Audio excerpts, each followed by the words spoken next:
اهدنا الصراط المستقيم.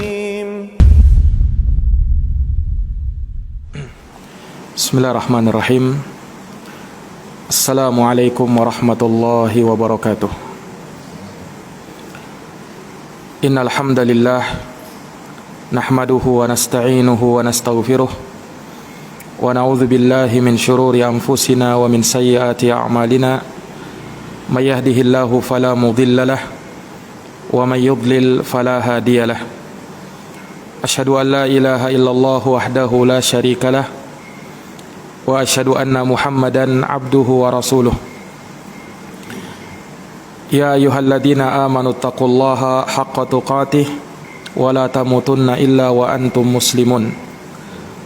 Ya ayyuhan nasu taqu rabbakumul ladzi khalaqakum min nafsin wahidah wa khalaqa minha zawjaha wa batha minhuma rijalan katsiran wa nisaa'a wattaqullaha alladzi tasaaluna bihi wal arham innallaha kana 'alaikum raqiba.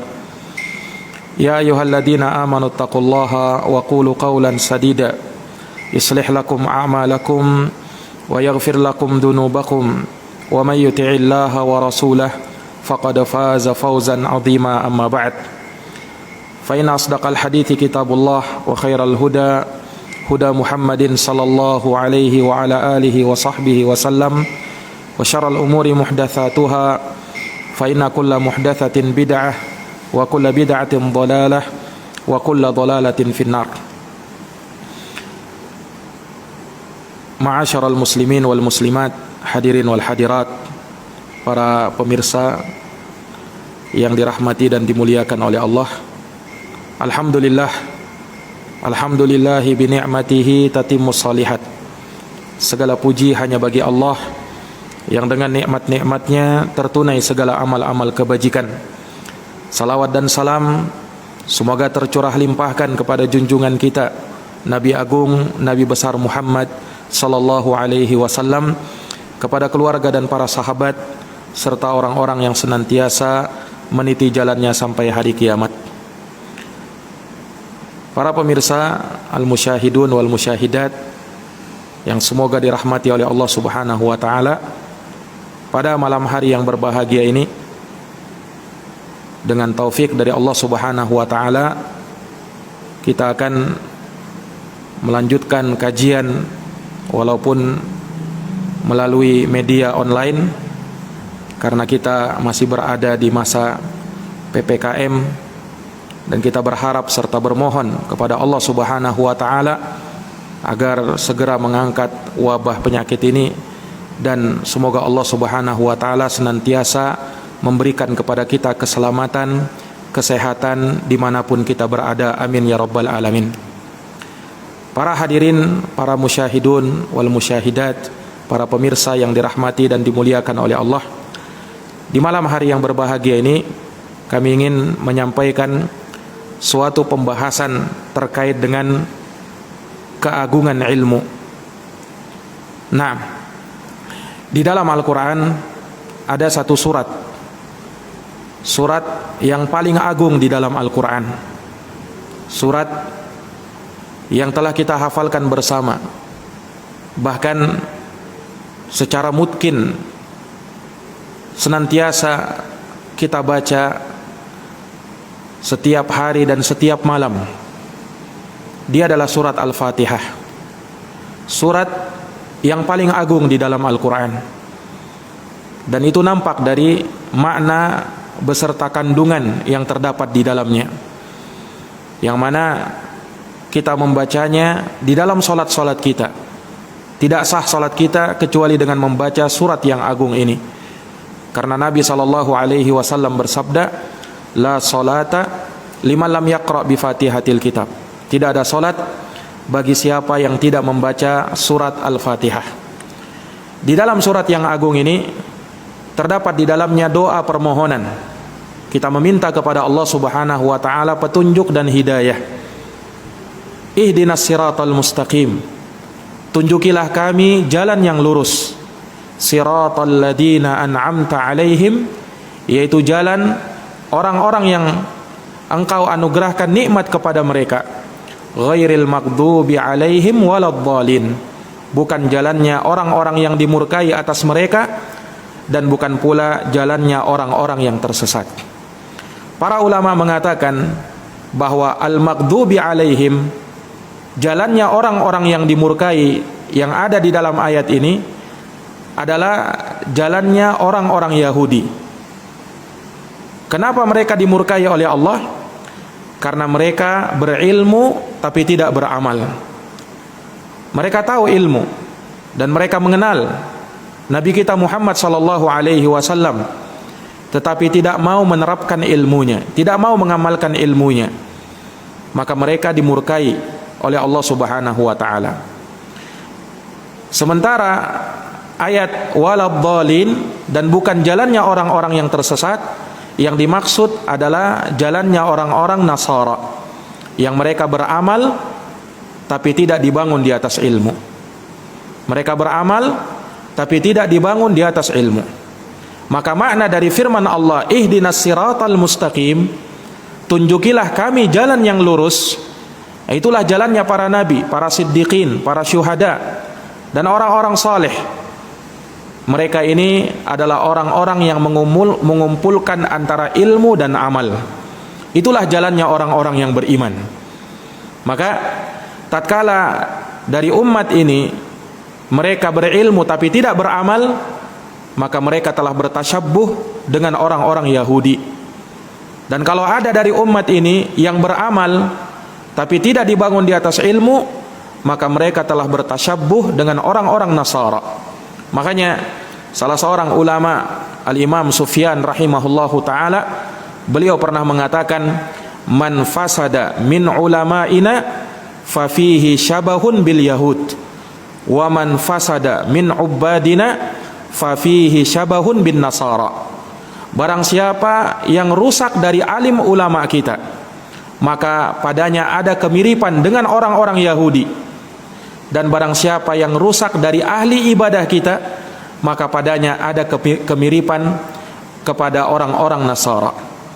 Nah, maka para pemirsa yang dirahmati dan dimuliakan oleh Allah Subhanahu wa taala, ilmu adalah perkara yang sangat agung. Dan ilmu itu diagungkan oleh Allah Subhanahu wa taala dan Rasulnya sallallahu alaihi wasallam. Sangat banyak dan terlalu banyak dalil-dalil, baik itu dari Al-Quran maupun hadits-hadits Nabi sallallahu alaihi wasallam yang menjelaskan tentang keagungan ilmu ini. Dan kita akan sebutkan insyaallah taala beberapa di antaranya dari ayat-ayat Al-Qur'anul Karim. Di antara ayat yang menunjukkan akan keagungan ilmu adalah firman Allah Subhanahu wa taala di dalam surat Thaha ayat 114. Firman Allah Subhanahu wa taala di dalam surat Thaha ayat 114. Allah Subhanahu wa taala menyatakan, wa qur rabbi zidni ilma, dan katakanlah wahai Muhammad, wahai Tuhanku, tambahkan ilmu kepadaku. Ayat ini adalah perintah kepada Nabi kita Muhammad sallallahu alaihi wasallam, di mana Rasulullah diperintah oleh Allah untuk meminta tambahan ilmu. Dan Allah Subhanahu wa taala tidak pernah memerintahkan kepada nabinya akan sesuatu dari meminta tambahan kecuali meminta tambahan ilmu. Maka ini menunjukkan betapa agungnya ilmu ini. Karena Allah Subhanahu wa taala perintahkan kepada nabinya untuk meminta tambahan ilmu. Maka daripada itu Rasulullah sallallahu alaihi wasallam mengajarkan kepada kita agar berdoa kepada Allah, meminta ilmu yang bermanfaat, bermohon kepada Allah Subhanahu wa taala agar kita senantiasa ditambahkan ilmu kepada kita. Bahkan Nabi sallallahu alaihi wasallam menjadikan wiridnya pada setiap subuh, selesai dari mengerjakan salat subuh, beliau berdoa kepada Allah Subhanahu wa taala, Allahumma inni as'aluka ilman nafi'an wa rizqan thayyiban wa amalan mutaqabbala. Ya Allah, aku minta kepadamu ilmu yang bermanfaat, rezeki yang halal, dan amalan yang diterima. Ini permohonan doanya Nabi sallallahu alaihi wasallam yang beliau ajarkan kepada umatnya. Dan juga sahabat Ibnu Abbas radhiyallahu taala anhuma, beliau mengajarkan doa yang sangat agung. Yang doa ini beliau ucapkan tatkala meminum air Zam-Zam. Beliau berdoa kepada Allah Subhanahu wa taala, Allahumma inni as'aluka ilman nafi'an wa rizqan wasi'an wa shifaan min kulli da'in. Beliau berdoa tatkala minum air Zam-Zam, Allahumma ya Allah, inni as'aluka, aku minta kepadamu ilman nafi'an, ilmu yang bermanfaat, wa rizqan wasi'an, rezeki yang luas, wa shifaan min kulli da'in, dan kesembuhan dari segala penyakit. Ini doa yang diajarkan oleh Ibnu Abbas kepada kita. Nah, dan selain meminta ilmu yang bermanfaat, juga Rasulullah mengajarkan doa berlindung dari ilmu yang tidak bermanfaat. Maka di antara doa yang disebutkan di dalam hadits yang sahih, beliau berdoa, Allahumma inni a'udzubika min ilmin la yanfa'. Ya Allah, aku berlindung kepadamu dari ilmu yang tidak bermanfaat. Karena ilmu ada yang bermanfaat dan dari ilmu ada yang tidak bermanfaat. Ilmu yang bermanfaat, kata Imam Al-Hafidh Ibnu Rajab rahimahullahu taala, adalah ilmu yang diamalkan. Ilmu yang bermanfaat adalah setiap ilmu yang bersumber dari kitabullah dan sunnah Rasulullah sallallahu alaihi wasallam sesuai dengan pemahaman para ulama as-salaf dari kalangan para sahabat, para tabi'in dan atba'ut tabi'in. Itulah ilmu yang bermanfaat. Dan ilmu yang bermanfaat adalah ilmu yang disebarkan, yang diajarkan kepada manusia. Maka setiap ilmu yang tidak diamalkan dan setiap ilmu yang tidak diajarkan kepada manusia, ilmu yang disembunyikan dan ilmu yang tidak bersumber dari kitabullah dan sunnah Rasulullah, maka itulah ilmu yang tidak bermanfaat. Dan kita berlindung darinya, dari ilmu yang tidak bermanfaat. Maka para hadirin yang dirahmati oleh Allah, dari keagungan ilmu, Allah Subhanahu wa taala memerintahkan kepada nabinya untuk meminta tambahan ilmu. Dan kalau Nabi saja sallallahu alaihi wasallam, orang yang paling berilmu, diperintahkan oleh Allah untuk meminta tambahan ilmu, maka umat beliau sallallahu alaihi wasallam lebih utama untuk meminta tambahan ilmu. Dan kita bermohon kepada Allah Subhanahu wa taala agar senantiasa diberikan ilmu, agar kita bisa mengamalkannya, mendakwahkannya, dan kita bersabar berada di atasnya. Para hadirin, para musyahidun wal musyahidat, para pemirsa yang dirahmati dan dimuliakan oleh Allah Subhanahu wa taala, maka ini ayat pertama yang menunjukkan akan keagungan ilmu. Kemudian ayat yang kedua, di antara ayat yang menunjukkan akan keagungan ilmu terdapat di dalam surat Al-Mujadalah ayat yang ke-11. Al-Mujadalah ayat yang ke-11. Allah Subhanahu wa taala berfirman, Yarfa'illahu alladhina amanu minkum walladhina utul ilma darajat. Yarfa'illahu alladhina amanu minkum walladhina utul ilma darajat. Allah Subhanahu wa taala akan mengangkat derajat orang-orang yang beriman di antara kalian, dan orang-orang yang berilmu diangkat oleh Allah beberapa derajat. Iya. Maka ayat ini menunjukkan akan keagungan ilmu. Di mana Allah Subhanahu wa taala mengangkat derajat orang-orang yang berilmu lebih di atas orang-orang yang beriman namun tidak berilmu. Orang yang beriman dan dia berilmu, maka derajatnya lebih ditinggikan oleh Allah Subhanahu wa taala. Oleh karenanya disebutkan di dalam Al-Qur'an, ketika Allah Subhanahu wa taala memberikan ilmu kepada Nabi Daud dan Nabi Sulaiman, Allah Subhanahu wa taala berfirman, "Wa laqad ataina Dauda wa Sulaimana ilma." Sungguh kata Allah, kami telah memberikan kepada Nabi Daud dan Nabi Sulaiman ilmu. Kemudian keduanya berkata, Alhamdulillahilladzi faddalana ala katsirin min ibadihil mu'minin. Nabi Sulaiman dan Nabi Daud berkata, segala puji bagi Allah yang telah mengutamakan kami, melebihkan kami di atas kebanyakan dari hamba-hamba yang beriman. Ya, yakni Allah melebihkan mereka dengan ilmu yang Allah datangkan kepada mereka. Mereka menjadi mulia, mereka menjadi utama dikarenakan ilmu yang Allah datangkan kepada mereka. Nah, dan perhatikan bagaimana Allah Subhanahu wa taala tatkala memerintahkan para malaikat untuk sujud kepada Adam. Allah perintahkan kepada malaikat untuk sujud kepada Adam. Kenapa diperintahkan sujud?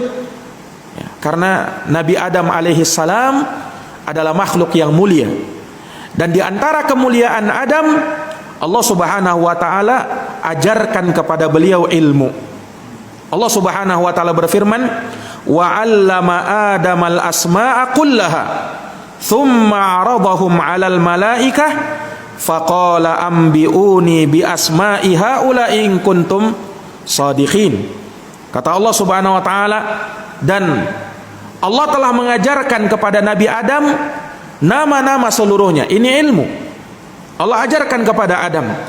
Kemudian Allah Subhanahu wa taala tanyakan hal tersebut kepada para malaikat. Tapi tidak ada dari malaikat yang mengetahui hal tersebut.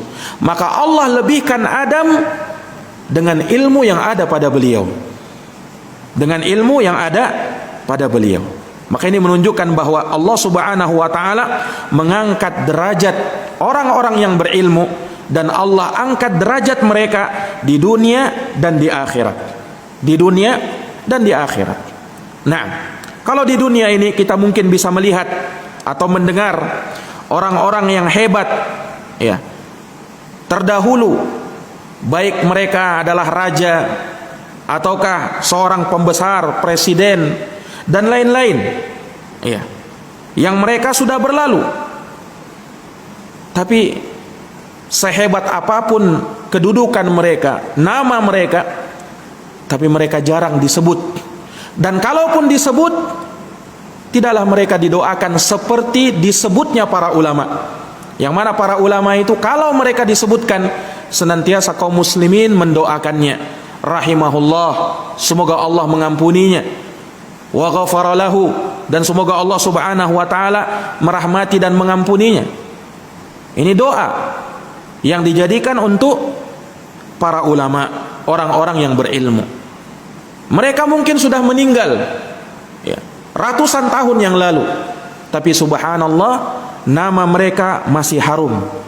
Itulah kedudukan dan kemuliaan para ulama.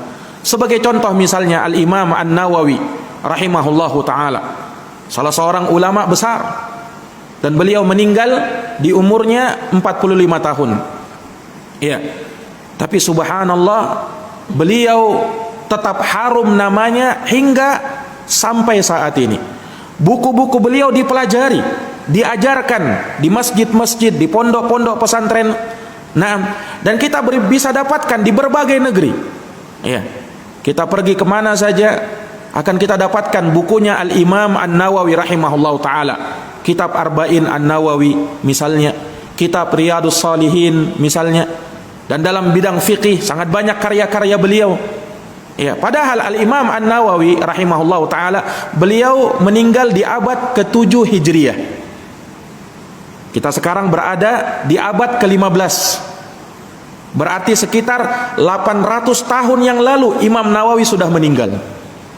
Tapi bersamaan dengan itu, nama beliau masih harum, senantiasa disebut. Iya, seakan-akan Imam Nawawi itu walaupun 800 tahun sudah meninggal, tapi seakan-akan beliau masih hidup di tengah-tengah kita. Apa sebabnya? Karena ilmu yang beliau rahimahullahu ta'ala sumbangkan kepada umat ini sangat berjasa sekali. Nah, maka inilah kedudukan para ulama itu. Mereka mulia dengan ilmu yang ada pada mereka. Dan Allah Subhanahu wa ta'ala muliakan walaupun pada mereka ada kekurangan-kekurangan. Perhatikan sahabat yang mulia Abdullah ibnu Mas'udin radhiyallahu anhu, dimuliakan walaupun beliau, ya, badannya atau salah satu anggota tubuhnya ada, ya, yang kurang, ada cacat fisiknya, kakinya, ya, besar sebelah, sahabat Ibnu Mas'ud radhiyallahu an. Tapi bersamaan dengan itu Allah Subhanahu wa taala tinggikan derajat beliau. Tatkala ada seseorang atau sebagian sahabat yang mentertawakan kakinya Ibnu Mas'ud radhiyallahu an, ditegur oleh Nabi sallallahu alaihi wasallam. Dan Nabi mengingatkan kepada para sahabat, demi Allah, andaikan kakinya Ibnu Mas'ud ditimbang dengan gunung Uhud, niscaya kakinya Abdullah bin Mas'ud lebih berat daripada gunung Uhud. Ini kemuliaan yang ada pada Ibnu Mas'ud, dan itu tidak lain dan tidak bukan karena ilmu yang disandang oleh sahabat Ibnu Mas'ud radhiyallahu taala anhu, walaupun fisik beliau ya seperti itu. Nah, dan ilmu itu terkadang mengangkat derajat orang yang rendah, orang yang bukan apa-apa di tengah masyarakat, seperti Imam Atha bin Abi Rabah. Imam Atha bin Abi Rabah dikenal, beliau ini ya kedua orang tuanya adalah budak dan bekas budak. Iya. Dan beliau na'am rahimahullahu taala seseorang yang tidak menarik fisiknya.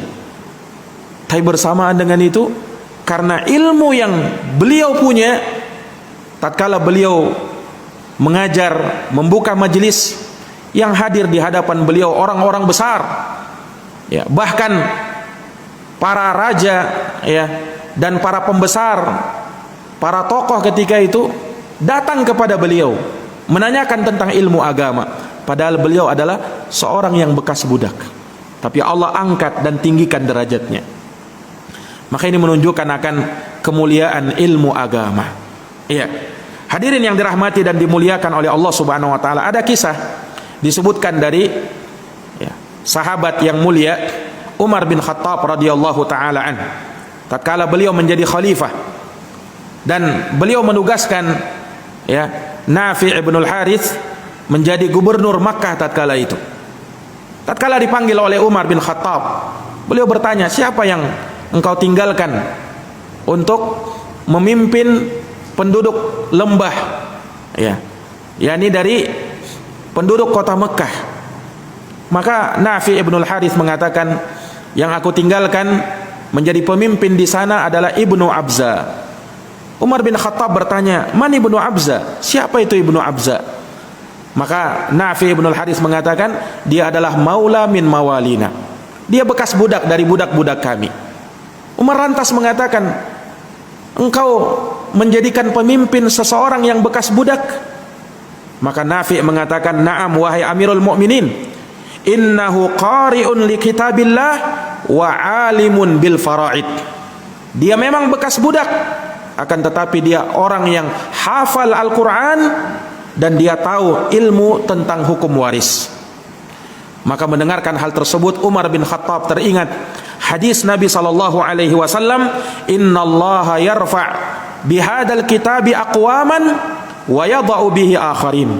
Sesungguhnya Allah Subhanahu wa taala mengangkat seseorang dengan sebab Al-Qur'an ini, dengan sebab ilmu ini, dan Allah merendahkan seseorang dengan sebab Al-Qur'an ini juga, dengan sebab ilmu agama ini. Maka ini menunjukkan akan keagungan dan kemuliaan ilmu agama. Para hadirin, para pemirsa yang dirahmati dan dimuliakan oleh Allah Subhanahu wa taala, maka ini ayat yang kedua yang menunjukkan akan keagungan ilmu.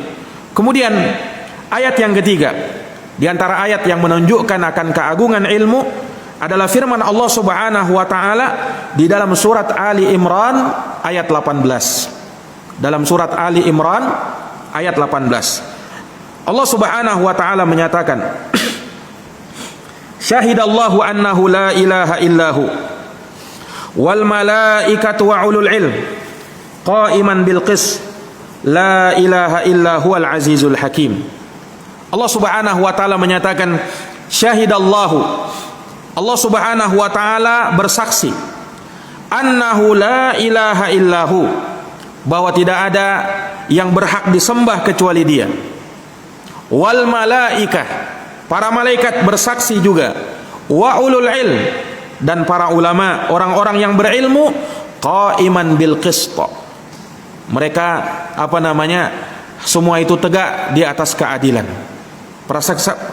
Ya, perhatikan para hadirin yang dirahmati oleh Allah, bagaimana Allah Subhanahu wa taala di dalam ayat yang mulia ini menyebutkan persaksian yang sangat agung, yaitu persaksian akan la ilaha illallah.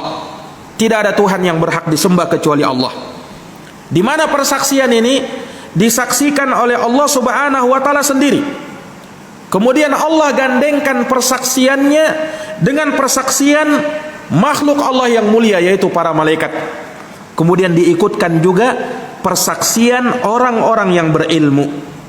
Iya, persaksian orang-orang yang berilmu. Perhatikan, dari semua makhluk Allah Subhanahu wa taala yang ada di dunia ini, dari kalangan manusia, tidak disebut mereka yang misalnya punya kekayaan, punya harta, punya pangkat dan jabatan, atau orang-orang yang tersohor dengan kepemimpinannya, atau orang-orang yang hebat dan terkenal dengan kekuatannya, dengan kehebatannya. Tidak disebut mereka. Tapi justru yang disebut adalah mereka yang berilmu. Iya. Ini menunjukkan kepada kita bahwa ilmu lebih baik daripada harta. Ilmu lebih baik dari pangkat dan jabatan. Ilmu lebih baik dari kedudukan yang ada di dunia yang dimiliki oleh seseorang. Karena ilmu itu yang akan ditinggalkan. Apa ilmu itu yang akan tetap bersama seseorang walaupun ia sampai di alam kuburnya, walaupun ia sampai di alam akhirat. Sementara harta akan ditinggalkan dan akan diwariskan kepada ahli warisnya. Kemudian ilmu dia yang akan menghukumi, sehingga ilmu itu derajatnya selalu di atas. Ilmu itu derajatnya selalu di atas. Dan perhatikan, tatkala Allah Subhanahu wa taala menyebutkan dan menggandengkan persaksiannya dengan persaksian malaikat dan persaksian orang-orang yang berilmu, dan kita tahu bersama bahwa yang paling terdepan di dalam ilmu adalah para nabi dan para rasul.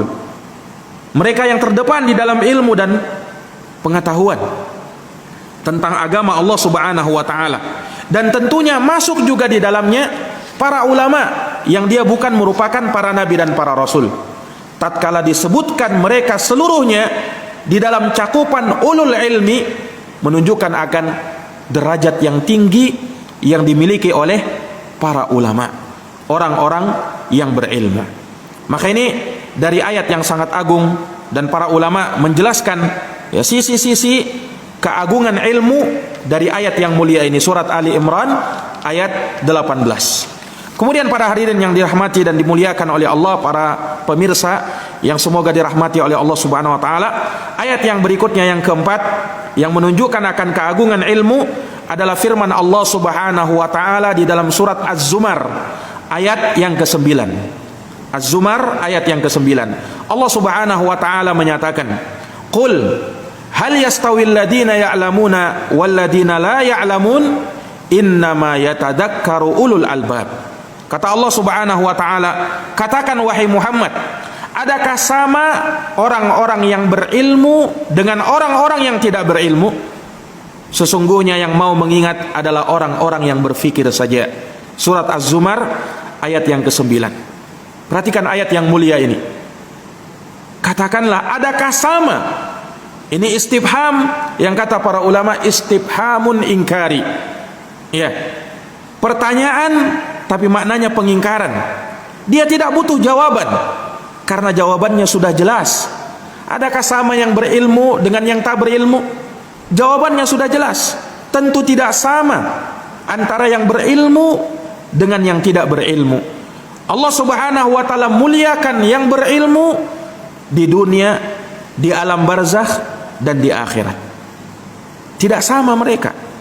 Nah, amalan antara orang yang berilmu dan orang yang tidak berilmu itu beda. Allah Subhanahu wa taala tinggikan amalannya orang yang berilmu. Makanya terkadang ada dua orang yang mungkin dia sholat bersebelahan, bersamaan satu shaf, tetapi antara orang yang pertama dengan orang yang kedua, pahala yang mereka dapatkan seperti antara langit dan bumi. Kenapa? Salah satu yang membedakannya adalah ilmu yang ada pada mereka. Maka ini menunjukkan akan keagungan dan kemuliaan ilmu. Beda antara orang yang berilmu dan orang yang tidak berilmu. Ya, ilmu inilah yang akan menunjuki mereka kepada akhlak yang lurus, adab yang sopan, adab yang baik. Dan Allah Subhanahu wa taala menjadikan ilmu yang ada pada mereka dimuliakan oleh Allah Subhanahu wa taala. Jangankan manusia, para hadirin yang dirahmati oleh Allah, hewan saja jikalau ada di antara mereka yang berilmu, dilebihkan oleh Allah Subhanahu wa taala dari yang tidak berilmu. Dan itu Allah Subhanahu wa taala sebutkan dalam surat Al-Maidah ayat yang keempat. Allah Subhanahu wa taala menyatakan, yas'alunaka madza uhilla lahum. Mereka bertanya kepadamu, apa yang dihalalkan kepada mereka? Apa yang dihalalkan untuk mereka? Qul, katakanlah, uhilla lakumut thayyibat. Telah dihalalkan kepada kalian segala yang baik-baik. Wa ma 'allamtum minal jawarih mukallibina tu'allimunahunna mimma 'allamakumullah. Dan dihalalkan juga bagi kalian hasil buruan dari anjing-anjing yang kalian telah tangkap. Dari hasil buruan dari anjing-anjing yang telah menangkap buruannya. Ini kalau kalian mempunyai binatang buas seperti anjing, yang dengannya kalian latih dia bisa menangkap buruannya itu boleh untuk dimakan. Hasil buruannya boleh untuk dimakan. Allah katakan apa? Fakulu mimma amsakna alaikum. Makanlah dari apa yang mereka tangkap. Wadhkuru smallahi alaih, dan sebut nama Allah Subhanahu wa taala tatkala melepaskannya. Ya. Ini menunjukkan apa? Allah Subhanahu wa taala melebihkan. Ada seekor anjing yang telah dilatih untuk berburu, hasil buruannya itu boleh untuk dimakan. Sementara anjing kalau belum terlatih, kalau dia menangkap buruan, maka tidak boleh untuk dimakan, haram untuk dimakan. Apa yang membedakan antara anjing yang satu dengan anjing yang kedua? Karena ilmu yang ada padanya. Nah, kalau hewan saja dilebihkan seperti itu, maka bagaimana lagi dengan manusia yang diberikan oleh Allah Subhanahu wa taala ilmu? Tentu Allah Subhanahu wa taala lebih angkat derajat dan kedudukan mereka di kalangan manusia. Para hadirin yang dirahmati dan dimuliakan oleh Allah. Kemudian dari ayat yang menunjukkan akan keagungan ilmu, ayat yang kelima yang kita sebutkan dalam pertemuan ini, yaitu firman Allah Subhanahu wa taala di surat At-Taubah ayat 122. Firman Allah dalam surat At-Taubah ayat 122. Kata Allah Subhanahu wa taala, "Wa ma kana al-mu'minuna liyanfiru kafatan, falaula nafara min kulli firqatin ta'ifatun minhum liyatafaqahu fid din wal yundiru qaumahum idza raja'u ilaihim la'allahum yahdharun." Kata Allah Subhanahu wa taala, dan tidaklah sepatutnya bagi orang-orang yang beriman untuk keluar seluruhnya berjihad di medan perang. Tidak sepatutnya untuk pergi semuanya. Falaula nafara min kulli firqatin ta'ifa minhum. Maka mengapa ya pada sebagian dari tiap-tiap golongan yang ada pada mereka tidak keluar, liyatafaqahu fid din, untuk memperdalam ilmu agama, untuk memperdalam pengetahuan tentang agama. Ini perintah Allah Subhanahu wa taala. Nah, waliyundiru qaumahum idza rajau, dan agar mereka bisa memberi peringatan kepada kaumnya tatkala mereka kembali dari menuntut ilmu, dari memperdalam ilmu agama, la'allahum yahdharun, supaya mereka bisa ya berhati-hati di dalam segala tindakan-tindakan mereka. Maka ini Allah Subhanahu wa taala sebutkan di dalam surat At-Taubah ayat 122. Dari keagungan ilmu yang Allah sebutkan di dalam ayat ini, di mana Allah Subhanahu wa taala melarang untuk semua kaum mukminin pergi ke medan perang seluruhnya. Jangan.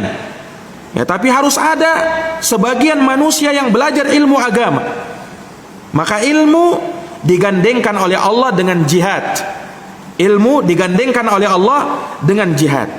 Jadi kemuliaan ilmu digandengkan oleh Allah dengan kemuliaan berjihad fi sabilillah. Ya, makanya banyak dari para ulama rahimahumullah mengatakan bahwa thalabul ilmi jihadun. Menuntut ilmu itu adalah jihad. Orang yang menuntut ilmu adalah jihad. Dan Allah Subhanahu wa taala menyebutkan ilmu sebagai jihad. Bahkan bukan sembarang jihad, jihad yang paling besar. Allah Subhanahu wa taala menyatakan kepada nabinya, "Wala tuti'il kafirina wajahidhum jihadan kabira." Kata Allah Subhanahu wa taala, dan janganlah kau ikuti orang-orang kafir dan berjihadlah kepada mereka dengan jihad yang besar. Perhatikan ayat ini. Ini ayat turun sebelum Nabi berhijrah ke Madinah.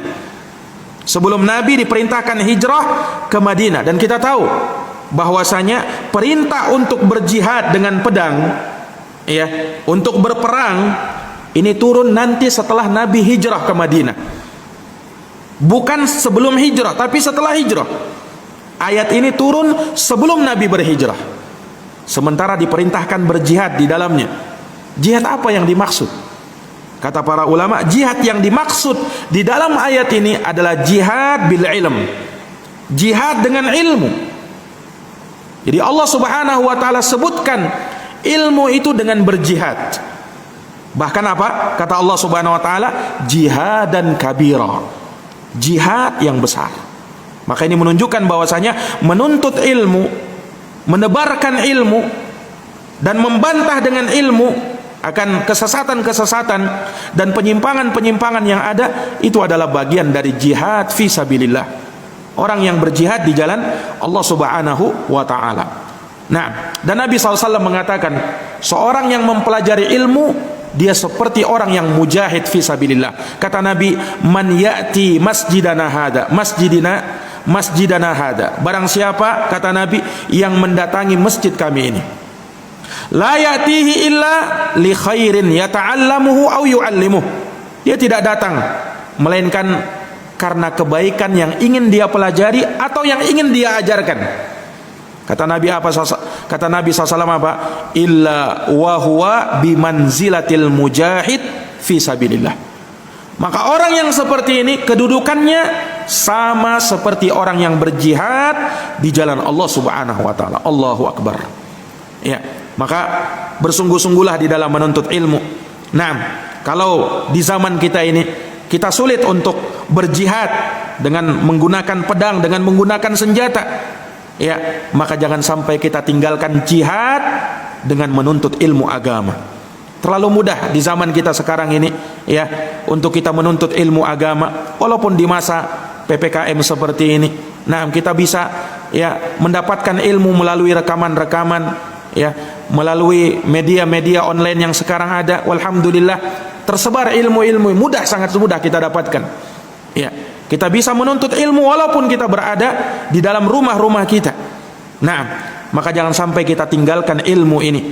Ulama bahkan mengatakan bahwa di zaman sekarang ini jihad yang paling utama adalah menuntut ilmu agama.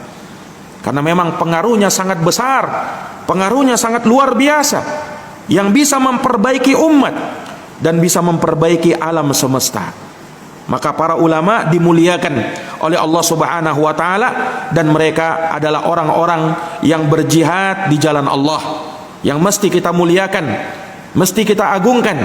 Dan ini tidak lain dan tidak bukan karena keagungan ilmu yang mereka miliki. Para hadirin yang dirahmati dan dimuliakan oleh Allah Subhanahu wa taala, mungkin demikian pertemuan ringkas kita terkait dengan masalah keagungan ilmu. Dan insyaallah taala ini sebagai awal dari muqaddimah, kita akan membahas sebuah kitab, ya, terkait dengan masalah ta'zimul ilm, keagungan ilmu, yang dikarang oleh Fadilatul Syekh Al-Allamah Syekh Saleh bin Abdullah bin Hamad Al-Utsaimin rahimahullahu taala. Kitabnya yang kita akan bahas insyaallah adalah Khulasatu Ta'zimil Ilm.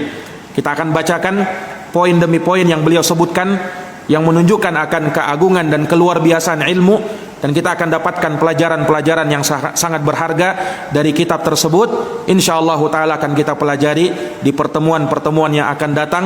Semoga Allah Subhanahu wa taala mudahkan, dan semoga Allah Subhanahu wa taala senantiasa memberikan kepada kita keistiqomahan untuk senantiasa menuntut ilmu agama, mempelajari agama yang akan memberikan perbaikan kepada diri kita, perbaikan kepada keluarga kita, perbaikan kepada masyarakat dan negara kita. Amin ya rabbal alamin. Demikian para hadirin, para pemirsa yang dirahmati oleh Allah, semoga yang sedikit ini bisa memberikan manfaat dan memberikan faidah kepada kita semuanya. Hadanallahu wa iyyakum ajma'in. Subhanakallahumma wa bihamdika asyhadu an la ilaha illa anta astaghfiruka wa atubu ilaik. Walhamdulillahi rabbil alamin.